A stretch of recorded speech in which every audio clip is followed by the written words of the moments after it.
"Afternoon," he replied. A glance at my watch told me it was 12:01 p.m. First blood had been drawn. "I presume you received our letter?" Dad said. I rolled my eyes. "Yes, it reached the trenches at dawn. And thank you for the chocolate and cigarettes. Morale is strong as we prepare to go over the top." "Ah, that'll be one of your famous jokes. Not your funniest, I'm afraid." "I'd say it's about as funny as my parents evicting me." I just managed to keep both hands on the ladder while avoiding a particularly vicious chunk of ivy that came whizzing down just past my ear. "Yes, well, I'm afraid you've given us no choice. We have been having this conversation for 2 years now. 23 months, actually. Hairs, splitting, rearrange, etc. Well, what about the fact you're doing this a week before my birthday?" I said.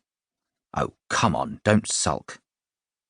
"God, I'm not," I said, sighing, rolling my eyes and folding my arms, quickly unfolding them again to grab the ladder, which had wobbled dangerously to one side as Dad stretched to dislodge something from the gutter. Moss, it would seem, most of which was now in my hair. To my relief, Dad decided to have a break. When he got to the bottom of the ladder, he put a hand on my shoulder. I noticed what looked like liver spots near his wrist. How long had they been there? Had they arrived at the same time as the last patch of brown bristles had departed his beard, leaving it a dirty snow grey? Gently ushering me off the foot of the ladder, he said, "Look, as we've discussed many times, I know you went through something of a tough time in London. We all wish that the TV stuff had worked out, and as for Babs, the breakup and whatnot, that was a shame. And we were very fond of her. But moping around here isn't going to fix things, is it?"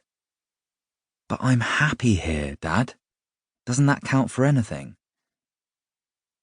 He carried on as if he hadn't heard me. "The longer you stay here, the harder you will find it to rejoin society." "Rejoin society?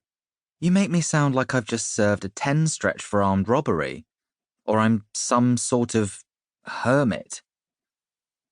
"Well, you're doing your best impression of one. I mean, look." He pointed down to the shed. "Turning my garden shed into your little grotto like that? Hey, don't have a go at the shed. I've just put fairy lights up." Dad rubbed his eyes. I sensed weakness and moved to capitalize. "Would you not say I'm a model lodger? I mow the lawn, I unload the dishwasher, I pay rent." "Not for the last 8 months you haven't," Dad shot back. "Well, no, not technically, but I put change into Mr. Pigglesby nearly every day." We both looked through the kitchen window at the piggy bank on the sideboard. The treacherous little bastard seemed to be avoiding my eye. "Besides," I continued, "as soon as one of my scripts comes off, I promise you I'll buy you another shed." "And how are the scripts going?" "Spectacularly," I said, though, in truth, I'd not written a word for months. "I'm sorry," Dad said, sounding worryingly resolute, "but we've decided.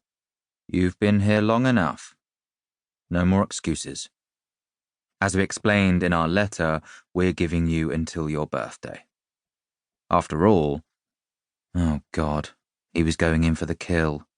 I braced for the headshot. "You will be turning 30.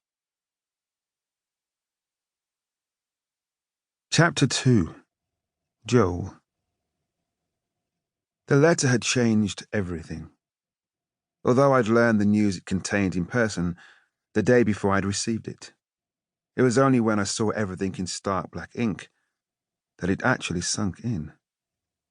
From that moment on, the letter hadn't